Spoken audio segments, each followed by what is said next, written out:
నమస్తే. నవలా శీర్షిక అఖండ దీపికలు. రచన వావిలికొలను రాజ్యలక్ష్మి గారు. చదువుతున్నది రాధిక. ఇక కథలోకెడితే, ఆ రోజు మనీష ఆనందం వర్ణనాతీతం, పట్టశక్యం కాకుండా ఉంది. ఆ విశాలమైన సోగ నేత్రాలలో వెన్నెల వెలుగులు తళుక్కుమంటున్నాయి. చంద్రబింబం లాంటి ఆమె దరహాస వదనంలో సంతోష తరంగాలు ఉవ్వెత్తున ఎగిసిపడుతున్నాయి. తాను ఎయిర్ హోస్టెస్ గా సెలెక్ట్ అయిన రోజు కంటే కూడా ట్రైనింగ్ కాలం పూర్తయి పోస్టింగ్ ఆర్డర్ చేతికొచ్చిన ఈ రోజు మనీషకు మహదానందంగా ఉంది. ఈ శుభవార్త ముందు తెలుసుకున్న పరమేశ్వరి గబగబా వంటింట్లోకి వెళ్లి గుప్పెడు పంచదార తెచ్చి మనవరాలి నోట్లో పోసి తీపి చేసి అంతులేని ప్రేమానురాగాలతో గబుక్కున అక్కున చేర్చుకుంది. మనీష చప్పున కిందికి వంగి ఆవిడకు పాదాభివందనం చేసింది. నానమ్మ, నా ఈ గొప్పతనమంతా నీది, తాతయ్య దీవెనల సలవే. మీరిచ్చిన ఆత్మవిశ్వాసంతో, దృఢ సంకల్పంతో నేను ఈ విజయాన్ని సాధించగలిగాను. ఇందులో కొంచెం నిహాద్భాగం కూడా ఉంది. నా మనసుకి ఇప్పుడు ఎంతో ఆనందంగా ఉంది.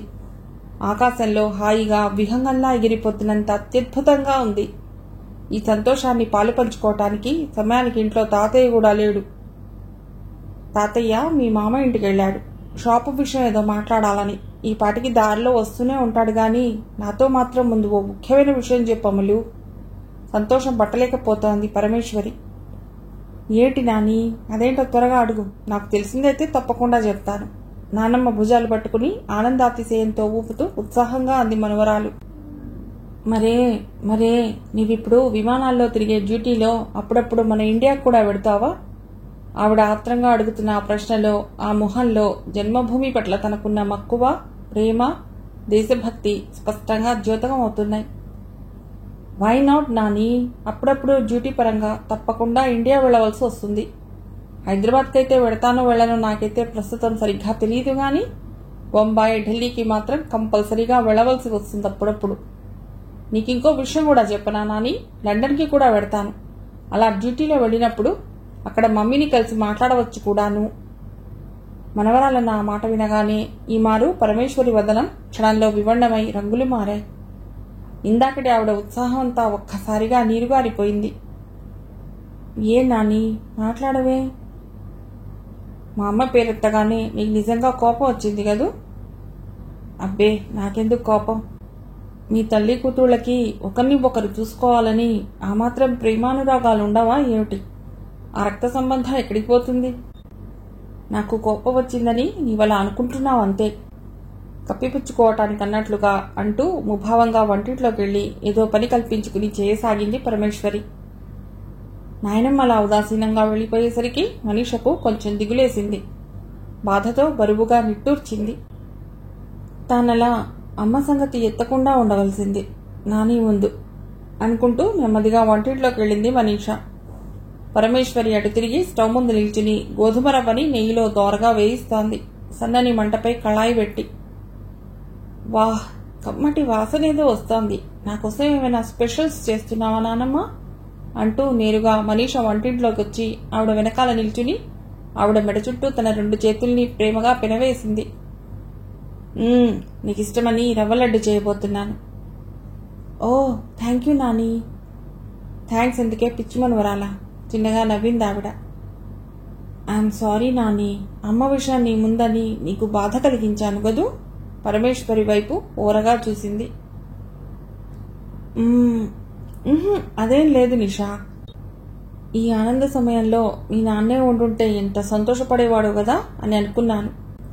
మనవరాలితో ఓ పక్క మాట్లాడుతూనే మరో పక్క డ్రై ఫ్రూట్స్ నెయ్యిలో వేసి ఫ్రై చేసి చక్కెర లేత పాకంలో యాలకుల పొడి వేసి వేగిన రవ్వని అందులో వేసి ఉండలు కట్టకుండా చక్కగా కలుపుతూ కాస్త గట్టిపడినాక స్టవ్ ఆర్పేసింది. నీళ్లతో చేతిని తడి చేసుకుని చిన్న చిన్నగా గుండ్రంగా ఉండలు చేయసాగింది పరమేశ్వరి.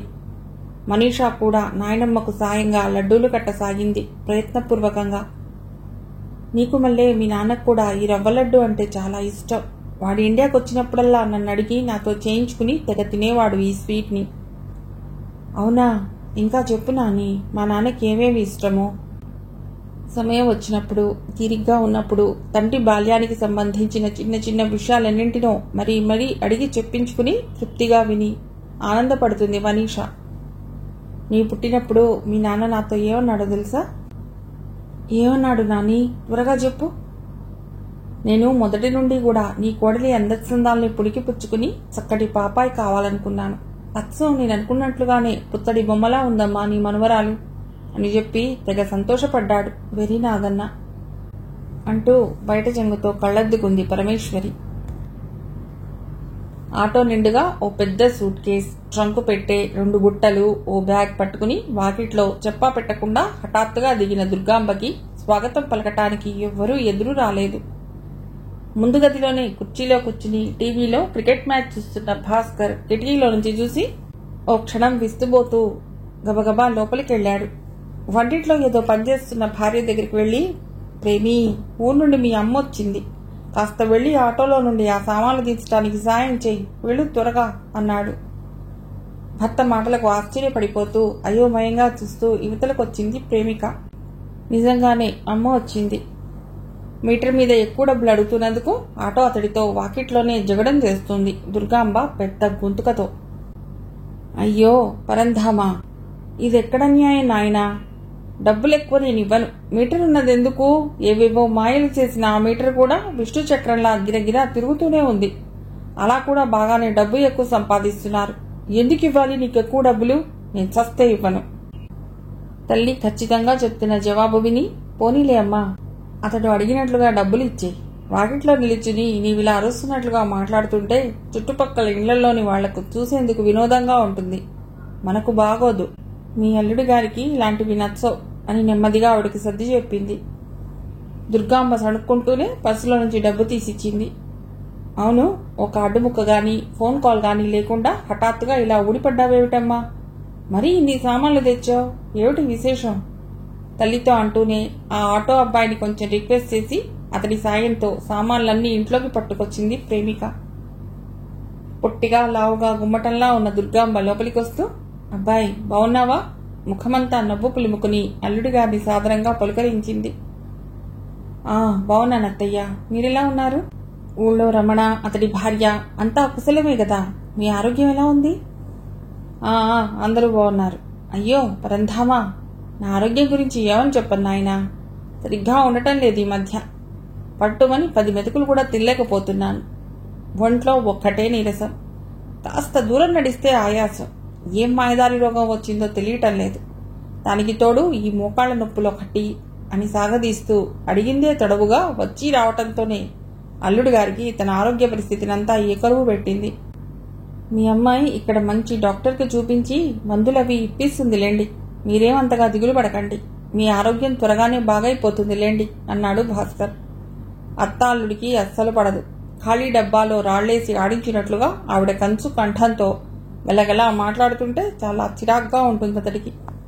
దానికి తోడు తమ ఇంటి చుట్టుపక్కల ఇళ్లల్లో ఏమేమి జరుగుతున్నాయో తెలుసుకోవటం, పని మనుషుల ద్వారా ఆరాలు తీయటం, పరులకు సంబంధించిన విషయ సేకరణకు ఎక్కువ సమయం కేటాయిస్తుంది. ఎంత కష్టసాధ్యమైనా సరే ఏ సిఐడి కూడా కనుక్కోలేని అతి రహస్య విషయాలు కూడా ఇట్టే క్షణంలో పసిగట్టేస్తుంది. అది దుర్గాంబ గారి నైజం. అత్తగారి లాంటి వైఖరి అల్లుడికి అస్సలు సరిపడదు, నచ్చనే నచ్చదు. ఆవిడ ఇంటికొచ్చిందంటే సరే సరే, మళ్ళీ ఎప్పుడు పెడుతుందా అని నిరీక్షిస్తూ ఉంటాడు భాస్కర్. ఇద్దరి మధ్య మాటలు కూడా అంతగా ఏవీ ఉండవు. భాస్కర్ ఇంట్లో ఉన్నంతసేపు అల్లుడి భయానికి ఎటూ కదలకుండా తాడేసి కట్టి పడేసినట్లుగా ఇంట్లోనే కుదురుగా ఉంటుంది. అతడలా ఆఫీసుకి వెళ్ళగానే నేను మారు అలా మీ ఎదురింటి వెంకాయమ్మ గారింటికో లేదా పక్కింటి మణెమ్మ గారింటికో వెళ్లి వస్తానే అమ్మాయి అని కూతురికి కేకేసి చెప్పి పెడుతుంది. విహంగంలా బయలుదేరుతూ అలా ఇల్లిలో తిరిగి కబుర్లతో కడుపు నింపుకుని మళ్లీ సరిగ్గా భోజనాల వేళకింటికి తిరిగి వస్తుంటుంది. ఇంట్లో కూతురికి వంట పనిలో గాని ఇంటి పనిలో గాని కాసింత సాయం చేద్దామన్న ఆలోచన కూడా ఉండదు ఆవిడకు. అందుకే కొడుకు కోడలతో పడక అస్తమానం ఇలా కూతురింటికి వచ్చి నెలలు నెలలు తిష్ట వేస్తుంటుంది. పాపం కన్నతల్లి కాబట్టి ప్రేమికకు భరించక తప్పదు. చూస్తూ చూస్తూ ఉంటుందే గాని తల్లిని పల్లెత్తు మాట కూడా అనదు. తన పనేదో తాను చూసుకుంటుంది. అమ్మా కాస్త ఈ పని చేసి పెట్టవా అని కనీసం అడగను కూడా అడగదు. ఒకవేళ అడిగినా ఆవిడ చెయ్యదని తెలుసు కాబట్టి, తల్లి మనస్తత్వం తనకు తెలుసు కాబట్టి మౌనంగా ఉంటుంది. కాఫీ కప్పు అందిస్తున్న భార్య వంక సూటిగా చూస్తూ, మీ అమ్మ ఈ మారు చాలా కాలం ఇక్కడే మరింట్లోనే తిష్ట వేసేటట్లుంది ప్రేమి. ఎందుకంటే పెట్టే వేడ పూర్తిగా సర్దుకుని వచ్చేసినట్లుగా ఉంది గుసగుసగా అన్నాడు భాస్కర్. అవును, నాకు అలాగే అనిపిస్తుందండి. తమ్ముడితోనో మరదలతోనో ఏదో గొడవపడి దెబ్బలాడే వచ్చినట్లుంది. విషయం ఏమిటో నేను అడిగి కనుక్కుంటానులేండి. కనుక్కో, సాధ్యమైనంత త్వరగా ఆవిడ ఇక్కడి నుంచి పంపించే ఏర్పాట్లు చూడు. ఊరుకోండిక, అమ్మొస్తుంది బాత్రూంలో నుండి, వింటే బాగోదు తగ్గు స్వరంతో అంటూ ప్రేమిక మళ్ళీ గబగబా వంటింటి వైపు వెళ్ళింది. అమ్మాయి, సూరిబాబు ఇంట్లో లేడేమిటే ప్రేమి? ఈరోజు ఆదివారమే కదా. మనవణ్ణి గురించి ఆరా తీసింది దుర్గాంబ. వాడు ట్యూషన్కి వెళ్ళాడమ్మా, ఇంకాసేపట్లో వచ్చేస్తాడులే. నీవేం తీసుకుంటావో ముందుగా చెప్పు. కాఫీయా, టీయా? నాకేదైనా పర్వాలేదు. అలాగే తినటానికి ఏమన్నా ఉంటే పెట్టు. ప్రయాణం హడావుడిలో ఉదయం పెందలాడే భోజనం చేశాను కదా, బాగా ఆకలేస్తోందే ప్రేమి. అయ్యో, నేను అడగటమే మర్చిపోయానమ్మా, సారీ. కాస్త ఆగమ్మా, గబగబా ఏదైనా వేడిగా టిఫిన్ చేసి పెడతాను. అబ్బే వద్దులేవే, కాస్త అటుకులో మరమరాలో ఉంటే పెట్టు చాలు, పాలు పోసుకుని తింటాను అంటూ డైనింగ్ టేబుల్ ముందు కుర్చీలో స్థిమితంగా కూర్చుంది దుర్గాంబ. అటుకులెందుకులే అమ్మా, నీకసలే మోకాళ్ళ నొప్పులు, అవి తింటే వాతం కూడాను. నిన్న సూరి కోసమని కొంచెం కారాబూందీ చేశాను, అది పెడతాను అంటూ తల్లికి ఓ ప్లేట్లో కారాబూందీ, ఓ మైసూర్ పాక్ ముక్క పెట్టించి గ్లాస్తో నీళ్లు కూడా దగ్గరే పెట్టింది ప్రేమిక. తాపీగా నెమ్మదిగా అవి తింటూ తిరుబాటుగా ఇక కూతురితో కబుర్లకు ఉపక్రమించింది ఆవిడ. కొడుకో చవటదద్దమ్మని, అస్తమానం పెళ్లాం కొంగు పట్టుకు తిరుగుతాడని కొడుకు కోడల్ని తెగ తిడుతూ తన కష్టసుఖాల్ని కూతురితో అదే పనిగా ఏకరువు పెట్టసాగింది దుర్గాంబ. భాస్కర్ ముందు గదిలో టీవీ చూస్తున్నాడు. అమ్మాయి ప్రేమి, నే విన్నది నిజమేనా? ఉన్నట్లుండి ఆవిడ చాలా లోగొంతుకుతో అడిగింది. తానేం విందో, ఏది నిజమో ఏమీ అర్థం కాక ప్రేమిక సందేహంగా చూసింది తల్లి వంక. ఏ విషయం నీవడిగేది? సూటిగా ప్రశ్నించింది. అదేనే, మీ తోటికోడలి వ్యవహారం. మలేషియానో మారిషస్నో ఏదో దేశంలో ఉండే ఆమె ఇంగ్లీష్ వాళ్ళ దేశం లండన్ వెళ్లి అక్కడ పెళ్లాం విడిచిపెట్టిన వాడినెవండం రెండో పెళ్లి చేసుకుందుట్టుగా. అయ్యో పరంధామా, మీకు తెలీదా ఈ సంగతి? రహస్యంగా గుసగుసగా అడిగింది, అవతలున్న అల్లుడికి వినపడకుండా. దాంతో కాస్త కోపోద్రేకంతో గుడ్లురివి చూసింది మారు కూతురు తల్లి వంక. ఇప్పుడనగా వచ్చావు, అప్పుడే నీకెందుకు ఈ విషయాలన్నీను? అయ్యో పరంధామా, ఉన్నమాటంటే ఎందుకే నీకంత కోపం? దేశమంతా ఈ విషయాన్ని కోడై కూర్చుంటేను. దేశానికి ఏ సమస్యలు తట్టుబండలు లేవు కాబోలు. మా తోటికోడలి పెళ్లి విషయమే కోడై కుక్కరకో అని కూస్తుంది. అవునే, నేనన్నది అక్షరాల నిజం. నీవెందుకిలా వెటకారంగా దెప్పుతావు? మన వాళ్ళందరికీ తెలుసు ఈ విషయం. అయినా పెళ్లిడికొచ్చిన చెట్టంత కూతురుండగా మొగుడు చచ్చిన తనకి వయసులో మళ్లీ రెండో పెళ్లి కావాల్సి వచ్చిందా? అయ్యో పరంధామా, మన బంధువర్గంలో నలుగురికి ఈ సంగతి తెలిస్తే హవ్వా ఎంత అప్రతిష్ట. అయినా మీ అత్తామామలు పెద్ద కొడుకు చచ్చినప్పుడు ఆ దేశానికి వెళ్లి ఇంకా అక్కడే పాతుకుపోయారేమిటే? ఆ మారిషస్ దేశం నుండి వాళ్ళిక్కడికి మళ్లీ రాకూడదని అనుకున్నారా ఏమిటి? పెద్దవాళ్లు కోడలికి వాళ్లైనా కాస్త గడ్డి పెట్టద్దు. స్వీట్ బాగుందే ప్రేమి, ఏది ఇంకో ముక్క ఇలా పాడే. ఆవిడ వాగ్దాటికి ఈ మారు కోపంతో మరింతగా ఒళ్ళు మండిపోయింది ప్రేమికకు. లేదిక స్వీట్, సూరి కోసమని ఉంచిన ఒక్క ముక్క బూందీతో పాటుగా నీకు పెట్టాను. అమ్మా, నీకు దండం పెడతాను, ఆయన ఇంట్లోనే ఉన్నారు. నీవిప్పుడు ఈ పురాణాలన్నీ చదవటం మొదలెట్టకు, వింటే మండిపడతారాయన. అయ్యో పరంధామా, ఇప్పుడు నేనేమన్నానని నీకింత కోపం రావటానికి? ఉన్నమాటేగా అన్నాను. ఉన్నమాటో లేని మాటో, నీవిక్కడ ఉన్నన్ని రోజులు మా కుటుంబానికి సంబంధించిన ఏ విషయంలోనూ జోక్యం కలుగజేసుకోకు.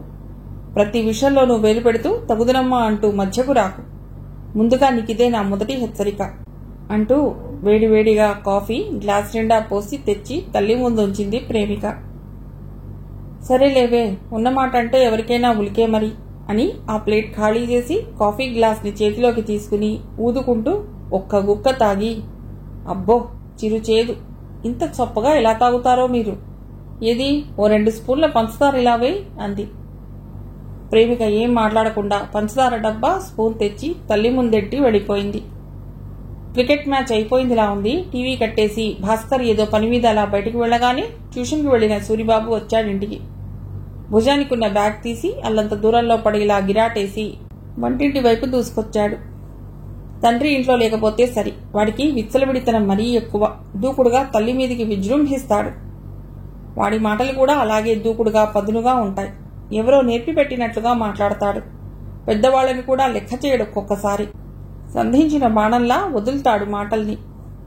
లోపలికి రాగానే డైనింగ్ టేబుల్ ముందు కుర్చీలో కూర్చున్న అమ్మమ్మ అనే శాల్తీని చూడగానే కనుబొమలు అదోలా ఎగరేసి, ఓహో, తమరెప్పుడో దయచేసి మా గృహం పావనం చేసినట్లున్నారే, ఎప్పుడు ఉడిపెడ్డో మా ఇంటికి అమ్మమ్మ వెక్కిరిస్తున్నట్లుగా అన్నాడు. అదేమిట్రా సూరి, నా బంగారు కొండ, నిన్ను ఎప్పుడెప్పుడు చూద్దామా అని నా మనస్సు ఎంతగా కొట్టుకులాడిందో తెలుసా? అంత దూరం నుండి నేను నీకోసం వస్తే నీవు ఇలా మాట్లాడతావేవరా భడవకానా అని మనవడి వంక ఆపేక్షగా చూస్తూ దుర్గా అమ్మ ముఖమంతా నవ్వు పులుముకుని, ఎలా ఉన్నావురా సూరి అంటూ మనసులో లేని ఆప్యాయతానురాగాల్ని బోల్డ్ వలకబోసింది. నేను బాగానే ఉన్నా గాని మరి ఊరి నుంచి వచ్చేటప్పుడు నా కోసం ఏమేమి తెచ్చావు అమ్మమ్మ, త్వరగా చెప్పు సూరిబాబు ఎంతో ఆశగా అడిగాడు. అయ్యో పరంధామా, నీకిష్టమని పెసరపప్పు ఉడికించి బియ్యం పిండి కలిపి జంతికలు చేసి తెద్దామా అని అనుకున్నాన్రా సూరి, కానీ ఏది, నన్ను అడ్డగిస్తూ ఆ రాక్షసి చేయనిస్తేగా అని కోడలి మీదున్న కోపంతో అక్కసుగా కసిగా అంది దుర్గాంబ. అయ్యో పరంధామా, నా కోసమని నిన్ను జంతికలు చేయనివ్వనిది అత్త రాక్షసా? అమ్మమ్మని అనుకరిస్తూ సూరి బోల్డ్ అభినయం చేశాడు. వాడన్న తీరుకు ప్రేమికకు నవ్వొచ్చింది గాని అది నవ్వడానికి తగిన సమయం కాదనుకుని, సూరి, నువ్వు ముందు బాత్రూంలోకి వెళ్లి కాళ్ళు చేతులు మొహం కడుక్కునిరా త్వరగా, పెద్దవాళ్ళని అలా వెక్కిరించకూడదు తెలుసా? కొడుకును కొంచెం గట్టిగానే మందలించింది. నా క్లాస్మేట్ గోపిగాడి అమ్మమ్మ గాని వెంకటగాడి నాయనమ్మ గాని ఊరు నుండి ఎప్పుడొచ్చినా సరే జంతికలు, అరిసెలు, బూందీ లడ్డూలు, కజ్జికాయలు ఇలా ఎన్నెన్నో తినుబండారాలు చేసి తీసుకుని వస్తారు తెలుసా? వాటిని స్కూల్కి తెచ్చి మాకు కూడా ఇంటర్వెల్లో తినడానికి ఇస్తారు. నీవేమో ఎప్పుడు ఏమీ తీసుకుని రాకుండానే బొట్టి చేతులతోనే వస్తావు అంటూ అమ్మమ్మ వంక కోపంగా చూడసాగాడు. ఒరేయ్ సూరి, అనురా అను, నేను నీకు కూడా అలసైపోయాను కదా. సూరిబాబు కూడా వాళ్ళ ఫ్రెండ్స్ లాగా, ఇదిగో ఇవి ఊరు నుండి మా అమ్మమ్మ చేసి తీసుకొచ్చిందిరా గొప్పగా అంటూ ఆ స్వీట్స్ హాట్స్ స్కూల్కి తీసుకెళ్లి గర్వంగా ఫ్రెండ్స్కి పెట్టాలని వాడికెప్పటి నుండో కోరిక. కానీ ఆ ఆశ వాడికి అది తీరని కోరికగానే ఉండిపోయింది ఇప్పటికీను. ఆశాభంగం కలిగి బాత్రూంలోకి ముఖం కడుక్కోవడానికి వెళ్లిన వాడల్లా హఠాత్తుగా ఏదో గుర్తుకొచ్చిన వాడిలా గిరుక్కున మళ్లీ వెనుదిరిగి వచ్చి గోడ వారగా నిల్చుని తల మాత్రం కాస్త కనిపించేలా బయటికి పెట్టి దుర్గాంబని కోపంగా చూస్తూ, అమ్మమ్మ, నీకు నేను ముందుగానే చెప్తున్నాను విను. రాత్రికి జెమినీలో మొగలి రేకులు, జీ ఛానల్లో చిన్న కోడలు సీరియల్ పెట్టమని ఒకటే నసబెట్టకు. నేనేమీ పెట్టను, ఎందుకంటే నేను ఆ టైంలో టీవీలో కార్టూన్ షో చూస్తాను తెలుసా. మమ్మీతో రికమెండేషన్ చేయించినా చెల్లదు అన్నాడు వాడు ఆవిడని బెదిరిస్తున్నట్లుగా. అబ్బబ్బా, అప్పుడే మొదలైనాయా మీ ఇద్దరి దెబ్బలాటలు, మధ్య నాకు చావు. ముందు నీవు బాత్రూంలోకి వెళ్లరా సూరి, కోపంతో కొడుకును విసుక్కుంది ప్రేమిక. అప్పుడు వెళ్లాడు సూరిబాబు బాత్రూంలోకి. అయ్యో పరంధామా, పట్టుమని 10 ఏళ్లు కూడా లేవు కుర్రకుంకకి, అప్పుడే వీడిలా తయారైనాడేమిటే ప్రేమి, వయసుకు మించిన వెధవ మాటలు వీడును, రౌడీ వెధవలా తయారైనాడు. ఏం చేస్తాం, కర్మ, దిక్కుమాలిన మన పెంపకాలు ఇలా అఘోరించాయి మరి అంటూ మనవడిపై సణుగుతూనే ఉంది దుర్గాంబ. ఈస్ట్ లండన్ ఇల్ఫర్డ్లోని కావేరీ అనే పేరుగల సౌత్ ఇండియా రెస్టారెంట్లో టేబుల్కి ఎదురెదురుగా కూర్చుని ఉన్నారు జంటగా రాజేంద్ర, దీపికలు. అప్పటికే ఇద్దరు చెరో మసాలా దోశ తిన్నారు. సర్వర్ వాళ్ల ముందు చెరో కప్పు ఐస్ క్రీం తెచ్చిపెట్టాడు. మొట్టమొదటిసారిగా మనల్ని ఇద్దరినీ ఒకరికొకరికి పరిచయం గావించింది ఈ రెస్టారెంటే. అందుకేనేమో ఈ ప్రదేశం అంటే నాకు చాలా ప్రియంగా ఉంటుంది. దీపిక, ఏంటలా చూస్తున్నావు, ఐస్ క్రీం బాగోలేదా? ఐస్ క్రీమి కొంచెం కొంచెంగా స్పూన్తో తింటూ కళ్ళెత్తెదిరికేసి ఊరగా చూస్తూ ఉందామె. ఐస్ క్రీం కాదు, నా మనస్సే బాగోలేదు ఈరోజు మెల్లిగా అంటూ ఆ చిన్న రెస్టారెంట్ని ఓ మారు నిశితంగా కలియే చూసింది. ఎవరన్నా తెలుగువారు ఉన్నారేమోనని. జనం పలుస పలుసగా ఆటో జంట ఈటో జంట అన్నట్లుగా చెదురు మదురుగా కూర్చున్నారు. తెలుగు తెలిసిన వాళ్ళెవరూ అక్కడ లేరని తెలుసుకుని కొంచెం స్థిమిత పడింది. మనసు బాగోలేదా? వై? ఏమో చెప్పలేను. ఏదో తెలియని బెదురు. తప్పు చేశానేమోనన్న ఫీలింగ్. ఎందుకనో చాలా భయంగా ఉంది రాజు. నీవింతగా ఎందుకు భయపడుతున్నావు? నాకు అర్థం కావటం లేదు. మా అమ్మాయి మనీషకి ఈ విషయం చెప్పగానే పెద్దగా బాధపడినట్లుగా అనిపించలేదు. కానీ అక్కడున్న మా అత్తయ్య, మావయ్య వాళ్ళు నా గురించి ఈ విషయం తెలియగానే ఏమనుకుంటున్నారోనని కొంచెం ఎబ్బెట్టుగా అనిపిస్తుంది ఇప్పుడు నాకు. నేను ఇక్కడికి రావడం వాళ్ళిద్దరికీ ఇష్టమే లేదు. ఏదో విధంగా వాళ్ళని ఒప్పించి నా ఇష్ట ప్రకారమే తెలిసిన వాళ్ళ వెంట ఇక్కడికి వచ్చాను. కొంచెం గాద్గదిక స్వరంతో అంటున్న దీపిక పెద్ద కళ్లల్లో నీళ్లు సుళ్ళు తిరిగాయి. Take it easy Deepika, my darling. ఆ భగవంతుడు మనిద్దరి మధ్య ఈ బంధాన్ని కలపటానికే కాబోలు. డబ్బు బాగా సంపాదించి కూతురు పెళ్లి ఘనంగా చేయాలని బ్రతుకు తెరువుకి నిన్ను ఈ దేశానికి తెచ్చాడేమో. ఇక నుండి నీ బాధలు, కష్టాలు, దుఃఖాలు, సుఖాలు, సంతోషాలు అన్నీ ఇక నాతోనే ముడిపడి ఉంటాయి. నీవిక దేనికి దిగులు పడకు. అన్నీ నేను చూసుకుంటాను. మనీష పెళ్లి మనిద్దరి చేతుల మీదుగా వైభవంగా చేద్దాం. జీవితంలో ఎన్నెన్నో అనుకుంటాం, మరెన్నో మధురమైన కలల్ని కంటాం. కానీ ఏవీ మనం ఆశించినట్లుగా, అనుకున్నట్లుగా సాఫీగా జరగవు రాజు. నా స్వానుభవంతో తెలుసుకున్నాను. మనీష కూడా నీకు మళ్ళీ చాలా అందంగా ఉంటుంది కదూ? నవ్వుతున్నట్లుగా పువ్వుల్లా ఉన్న ఆమె విశాల నేత్రాల వంక అదే పనిగా చూస్తూ మాట మారుస్తూ అన్నాడు రాజేంద్ర. ఆ విషయం నీకెలా తెలుసు? ఏ విషయం? ఎదురు ప్రశ్న వేశాడు అయోమయంగా చూస్తూ. అదే మా అమ్మాయి మనీష అందంగా ఉన్న సంగతి. అదేమిటి దీపిక అలా అడుగుతున్నావు? నీవేగా మా అమ్మాయి ఎంతో అందంగా ఉంటుందని చెప్తూ ఫోటో చూపించావు నాకు ఓ రోజు. అప్పుడే ఆ విషయం మర్చిపోయావా? ఆ ఫోటో చూస్తే నిజంగా చాలా అందంగా ఉన్నట్లు అనిపించింది. అనిపించటం కాదు, అది అక్షరాలా నిజం రాజు. మా అమ్మాయి మనీష ఎంతో నాజూగ్గా, సుందరంగా, అప్పుడే విరిసిన గులాబీ పువ్వులా ముచ్చటగా ఉంటుంది. కూతురి రూపలావణ్యాలను తలుచుకుంటూ మురిసిపోతోందామె. +2 చదివేటప్పుడు తనపై ఓసారి యాసిడ్ దాడి కూడా జరిగింది. తనని ప్రేమించమంటూ వెంటపడే ఓ ఆకతాయి అల్లరి రౌడీ కుర్రవాడు చేసిన ఘోరమైన కిరాతక చర్య. వయస్సు వ్యామోహంతో, యవ్వన రాక్షసత్వంతో తనను తాను మర్చిపోయి లేత మనసు కలల్ని చెరిపే ప్రయత్నం చేసిన మృగం వాడు. భగవంతుడి దయ వలన మనీష ఆ ప్రమాదంలో నుండి క్షేమంగా బయటపడింది. తనకేమీ కాలేదు. ఆ అబ్బాయిపై పోలీస్ కేసు పెట్టి జైల్లో పడేయించాడు మా ఆయన. జీవితంలో వాడు మళ్ళీ ఏ అమ్మాయికి ఇలాంటి దారుణ కృత్యం జరపకుండా. ఓ మై గాడ్, ఇలాంటి యాసిడ్ కేసులు మన ఇండియా కాలేజీలలో ఎక్కువగా జరుగుతుంటాయి కదా? మీ మారిషస్ దేశంలో కూడా నిజంగా ఇలాంటి సంఘటనలు జరుగుతాయా? నమ్మలేకపోతున్నాడు రాజేంద్ర ఆశ్చర్యంతో. మనుషులు సంచరించే ఏ దేశంలోనైనా మంచి చెడు అనేవి ఉండనే ఉంటాయి కదా రాజు. ఇండియాలో ఇలాంటి ఘోరాలు జరుగుతాయి, మారిషస్లో అయితే జరగవు అన్న తేడా ఏమీ లేదు. దుర్మార్గులు, సన్మార్గులు ఎక్కడైనా ఉంటారు, ఏ దేశంలోనైనా సరే. అవునవును, అది నిజమే. మరి మీ అమ్మాయి మనీషకు నిహార్ బాబుకు పరిచయం ఎలా జరిగింది అక్కడ? నీకు ఈ విషయం అంతకుముందు ఎప్పుడో చెప్పినట్లుగా గుర్తుంది రాజు. మనీష ఎయిర్ హోస్టెస్గా పనిచేయాలని చాలా కాలంగా కలలు అనేది. ఆ ఉద్యోగానికి సరిపడా అంతచందాలు, అణకువ, విద్యార్హత అన్నీ తనలో సమపాళ్లలో ఉన్నాయి. ఎయిర్లైన్స్లో ఉద్యోగ నిమిత్తం ఏవేవో ఎగ్జామ్స్ రాస్తుండేది. అలా ఓ రోజు అనుకోకుండా నిహార్ బాబుతో పరిచయం కలిగింది తనకు. అలా వాళ్ళిద్దరి మధ్యనున్న స్నేహం రాను రాను ప్రేమబంధంగా మారిపోయింది. ఇద్దరి మనసులు కలిశాయి, ఒకరినొకరు తెగ ఇష్టపడ్డారు. ఆ అబ్బాయి కూడా మనీషకు సరితూగగలిగే అందగాడే. ఇద్దరి ఈడు జోడు బాగుంటుంది. మా మామగారు, అత్తయ్య కూడా నిహార్ని బాగా ఇష్టపడతారు. అతడికి ఇదివరకే ఎయిర్లైన్స్లో జాబ్ వచ్చింది. కానీ కుటుంబ పరంగా అతడికి ఏవో బరువు బాధ్యతలు ఉన్నట్లుగా చెప్తారు. ఏకైక కొడుకు, బాగా స్థితిపరులు. వాళ్ల హోదాకి తగ్గట్లుగా మేం సరితూగలేం. కానీ మంచు మనుషులు పరిస్థితులను అర్థం చేసుకుని ప్రవర్తిస్తారు. నిహార్కి ఒక చెల్లెలుంది. ఆ అమ్మాయికి ఏదైనా మంచి సంబంధం కుదిరి అన్నీ సాఫీగా జరిగిపోవాలి. అప్పుడే వాళ్ళిద్దరి పరిణయం. అంతవరకు నేను బాగా కష్టపడి డబ్బు సంపాదించాలి. మనీషా పెళ్లికి సరిపడినంత. ప్రస్తుతం సంపాదిస్తూనే ఉన్నావుగా, నెలకు 800 పౌండ్లకి పైనే. ఇంకా చాలా డబ్బు సంపాదించాలి రాజు.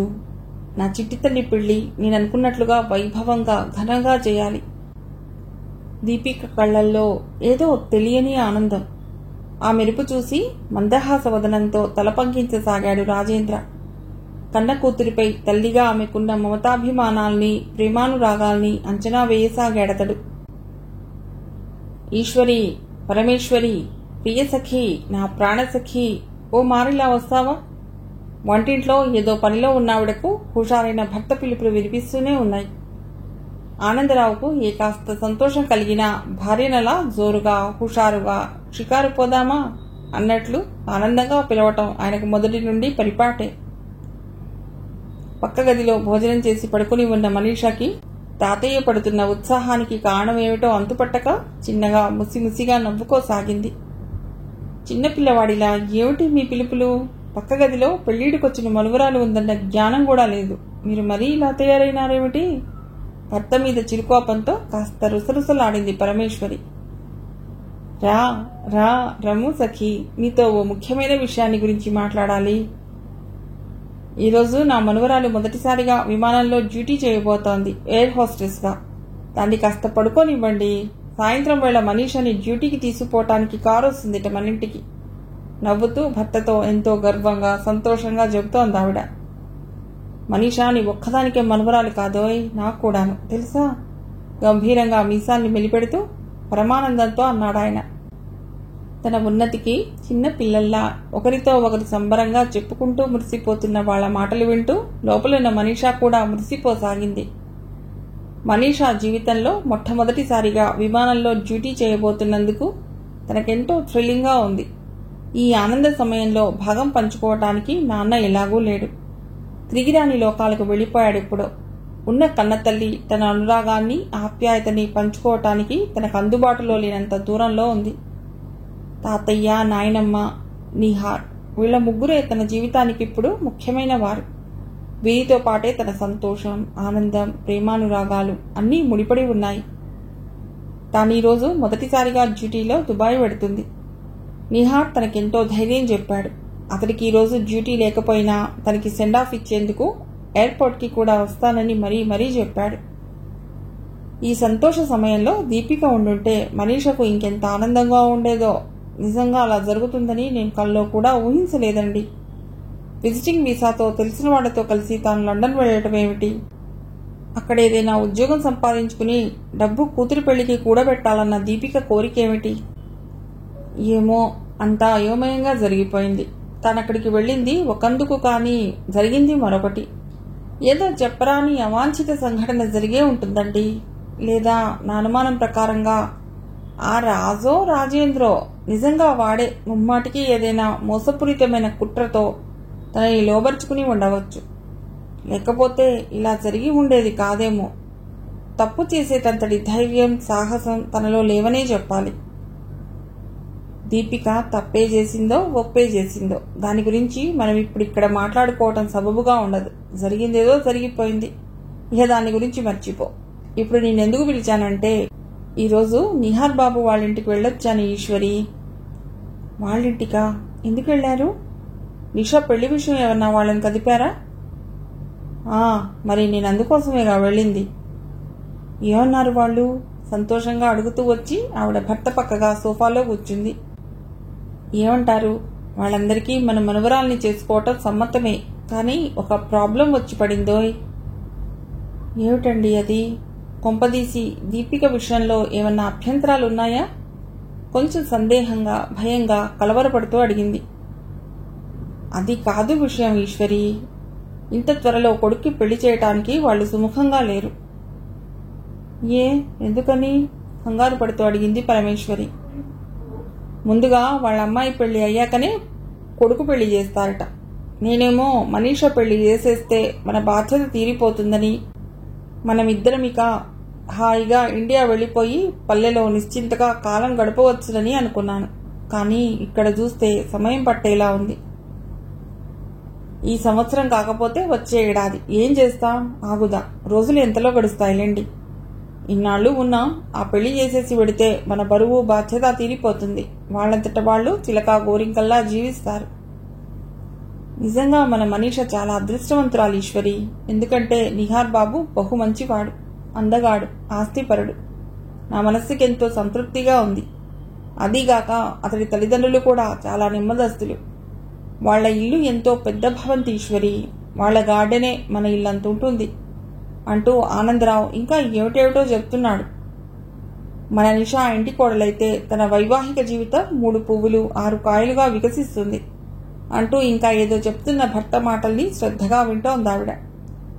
తన పెళ్లి గురించి పక్క గదిలో ఉన్న మనీషా తాతయ్య నాయనమ్మల మాటలు తన్మయత్వంతో వింటోంటే మనసులో తీయని కొత్త కొత్త ఊహలేవో నాట్యం చేస్తున్నాయి. ఆమె మనసంతా ఉత్తేజభరితమై వళ్లంతా త్రుళ్ళినంతగా పరమానందంతో పులకించిపోయింది. హృదయభారమంతా ఎవరో చేయిపట్టి తీసేసినట్లుగా దూదిపింజలా తేలికపడి నవ్యోత్సాహంతో పెదాలపై మృదు మధుర దరహాస రేఖలు వెల్లివిరుస్తుండగా హాయిగా కనురెప్పలు వాల్చింది నిద్రపోవటానికి. మిగిలిన కథ తర్వాతి భాగంలో.